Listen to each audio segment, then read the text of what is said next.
Sanibonani guys, igama nginqabile niphathela amazwi la ekwababa ngomhla ka-11 August. Hhayi-ke guys, uMakaZwelakhe njengoba nje sebuyelele emakhaya betshela ukuthi mefika kaMkhize uZwelakhe uzobe esekhohliwe ukuthi uhambe laphaya enzeni. Umane nje uZwelakhe wathi, oh ngiyakubona usubuyile, ngabe usukulungele ukungitshela ukuthi ubani ubaba wami. Ish, wacasuka-ke guys uMakaZwelakhe wathi, ukhetha wakhe Mkhize, kumele ngize ngikutshele kangaki. uZwelakhe wathi waqeda wacasha isikhwama sakhe-ke uMambokazi guys, wamane wakhuphuka waya ekamereni. Bona nje ukuthi le ngane ayifuni ngampela ukuyiyeka le ndaba. Guys, kulaliwe-ke ngakusasa nje kwafika uKhethiwe laphaya bezolungiselela phela iy'ngxoxo zamalobolo. Ucele uKhethiwe ukuthi amsize-ke ngokuthi-ke amplanele-ke lolu suku lakhe olukhulu lokuyolobola uBahumi. Usho kahle ukuthi bengicela nje ubhale ilisti lapha abantu abazobe bekhona, kudla konke okuzobe kukhona. Kanti-ke abakhongi kumele impela-ke baconse, ngibafunela amasudi amahle. Athi uKhethiwe, hhayi bo, sikhona nesidingo sokuthi beze beconse omalume bagugile labantu badala. Wathi hheyi, kubalulekile kumina ukuthi baconse, angifuni befike bengihlaze laphaya kaMtawunge. Kanti uyafika-ke guys uMakaZwelakhe naye uyesmayila, nkosi yami, ufuna ukuba involved kule y'ngxoxo lezi zamalobolo. Uyasho ukuthi, hawu Khethiwe, ubhala amasudi lapho ndodana. Hawu bakithi akwazi ukujabula, khabazela kodwa bakithi bamziba guys, kwangathi akekho endlini ebekhona because abantwana bobabili bayalazi iqiniso, angithi manje wathi uthi uzama ukuyifaka ey'ndabeni zabo, bambuka nje guys bayikhulumela bodwa. Kuthe kusuka lapho wathi uMambokazi, yazi Khethiwe, wena nomsebenzi omningi kabi, kakhulukazi lo we-NGO, mane unike mina le list ngikwazi ukuthi ngibatholele amasudi omalume. Wathi uZwelakhe, Khethiwe, ekuwukuthi-ke iyakuhlula le ndaba yamasudi, ngicela unginikeze mina ilist ngizoyitholela mina uqobo lwami. Wathi uKhethiwe, bhuti ucele mina ngithi linge nje uyithathe le list, ngithembe ngizoyenza le nto. Wathi good makhethi, ngizonibona-ke nisalele ekhaya. Wahamba. Sesiyahambile uZwelakhe, zasala-ke iy'khukhukazi zombili guys zaqhuthana. Mane nje wathi uMambokazi, weKhethiwe ongitshela, uncinzwa yini emzini wakho le kaKhumalo? Uzogacela nje ey'ndabeni zami nendodana yami, uhlushwa yini emzini wakho? Yeyi, uKhethiwe wathi, uyena uZwelakhe ongicelile ma. Wathi lalela la wena, ngisacela unake iy'ndaba zakwakho uphume nje. Wathi yeyi, lalela la, uyena uZwelakhe ongicelile ma. Ngizwa nje ukuthi ufuna ukuthi udibhize ubudlelwane bami noZwelakhe ngoba nakhu wena ububeni bumoshakele. Wathi weKhethiwe ngicela ngiphumele emzini wami. Okay, waphuma uKhethiwe wahamba. uKhethiwe-ke guys ukuhambile wagrosa yonke into akade eyitshele uyena-ke uZwelakhe ukuthi ayidinga, qede wabuyela endlini. Uthe mayefika nje endlini, guys, uMambokazi umlindile. Umane wathi, oh ma usakhona? Wathi ya ngikhona. Awungitshele weKhethiwe, uncinzwa yini emzini wakho? Uzowenza umsebenzi wami, imini owazala uZwelakhe, lo msebenzi owami akusiwona umsebenzi wakho. Wathi ma, yabona mengase kuthiwa nje unesibindi sokukhuluma iqiniso, khuluma iqiniso nje umtshele uZwelakhe.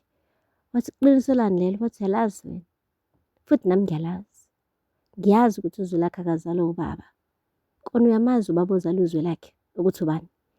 Yo guys, umane waphefumulela phezulu uMambokazi. Bengayitsheli nakancane nje ukuthi uKhethiwe le ndaba useyayazi, futhi bengayitsheli nanokuthi uZwelakhe unesibindi esikhulu kangaka ukuthi aze ambuze, yabo nje, or rather amtshele uKhethiwe le ndaba enkulu kangaka. Ubetshela ukuthi nje uZwelakhe uzomane afele nayo ngaphakathi, angavumi nje ukuthi yaziwe omunye umuntu le ndaba ngaphandle kwakhe yena yedwa, lakhe afe nayo uZwelakhe. Kodwa-ke ngathi kancane kancane le ndaba guys iyaspreda, so kuyamsiza nje uMambokazi ukuthi asale nje selikhuluma iqiniso ngoba sebebaningi impela abantu abayaziyo le ndaba, balinde nje ithuba eli-right ukuthi-ke bayibhadlaze bese umphakathi wonke-ke guys uyazi. Hhayi-ke akupheli lapho, umhlaba uyadelela-ke manje laphaya emzini kaDumisani. Uyazama ukumkhombisa uDumisani ukuthi cha, akamncengile njengoba nje sithole umsebenzi omusha. Ufike nje wamqonda ngqo wathi, baba uZwelakhe ungicelile ukuthi ngimkhongela. Wathi uZwelakhe ucele wena? Wathi uthe angisuse wena esikhundleni kungene mina. Wathi lo mfana ngayenza kanjani leyo nto? Wathi ngoba ubhuti wami angithi wena wammoshela, wahamba waya le emakhaya ubiza ubangizwe ukuze ammoshe axove laphaya kumalobolo akhe. Kwangaphetha lapho sekuthuma futhi okwesibili uthi hamba oxolisa lapha kuNtawunga, waphinde waxova kakhulu kunakuqala. Wathi wakholwa amanga nawe, he? Uyavuma ukukholwa amanga akhulunywe loya mfana ngami? Wathi baba, mina-ke into engiyoyenza ngizohamba ngiyomseka umfowethu njengoba engicelile. Wathi kona unesiqiniseko sokuthi la mfana wakaMkhize? Wathi ha, uzwelakhe ukhabazela lowayana. Hayibo, uthini manje baba? Hey guys, kwabonakala khona ukuthi-ke akakabi ready ukulikhuluma lonke iqiniso uDumisani, atshele indodana yakhe ukuthi uzwelakhe hayi cha akusiyena wakaMkhize. Kodwa-ke ubashiye bekhexile ukuthi yena ukhetha uzwelakhe kunomndeni vele wakhona. Guys, shuthi-ke imphathe kabuhlungu le ndaba uDumisani umane waphumela emnyango wophorisha iy'cathulo. Iy'cathulo ey'phorishekile guys, wazibona kungathi nje kungaphuma igolide, kube ngekuphume egolide. Kuyinhliziyo ebuhlungu nje lokuthi aqhubeka lokhu ephorishile le y'cathulo. Unkosikazi wakhe ufikile wathi baba, kwenzakalani vele emzini wakho? Uzovuma nje ngampela ukuthi uyeke ilenga le ndaba? Wathi eyi weMambatha awungiyeke. Wathi hayibo baba, akufani-ke nawe lokho. Yini vele ungamane uyibhadlazela indaba? Athi ngithe Mambatha ngibhizi la, mekukuthi akikho into obhizi ngayo nawe ongaba bhizi ngayo lapha endlini, ngicela ungiyeke mina. Wahamba ngampela uMambatha. Kubonakala nje ukuthi hayi cha uDumisani yena amandla aya ngokumphelela. Izwi lakhe liyaya ngokuthi lingazwakali lapha emzini wakhe cause umhlaba, hayi guys, impela sengathi ufuna ukumchachaza ekhanda manje uDumisani. Uyabona futhi naye ukuthi njengoba engasasebenzi kusebenza umhlaba, umhlaba ufuna ukukhombisa lokho kucace ukuthi uyena obeka isinkwa lapha etafuleni. Izwi likaMhlaba asuke ilona eligcinayo kunezwi likaDumisani. Guys, akupheli-ke lapho. Utolofelo-ke guys, eish, ngathi-ke kuyamshubela. Ubaba wakhe umnikezele lonke ilifa lakhe namhlanje, wathi akalithathi alisebenzise ahambe eyele eThailand ngalo noma ayofuna umuzi azohlala kuwona, ngoba njengoba esekwazi ukuthatha ama-decisions amakhulu kanje ukuthi aye kwenye i-country engabatshelanga kusho ukuthi usemdala. Washo-ke uGela ukuthi hayibo, beyithi yena uyayijabulisa hhayi ngoba nakhu esemdala. Wathi thatha mntanami, wathi hayibo leli lifa kufuze ngabe ngilithola sengina-25. Wathi njengoba nje usukwazi ukuy'phatha lithathe manje leli lifa, ingxenye yalo uzolithola mase sengidlulile emhlabeni. Walithatha-ke ifa lakhe uGela walikhombisa uBahumi. uBahumi wangamncenga naye wathi nje wena uhambile waya eThailand, lithathe naleli ubheke elinye ilizwe ongaya kulona.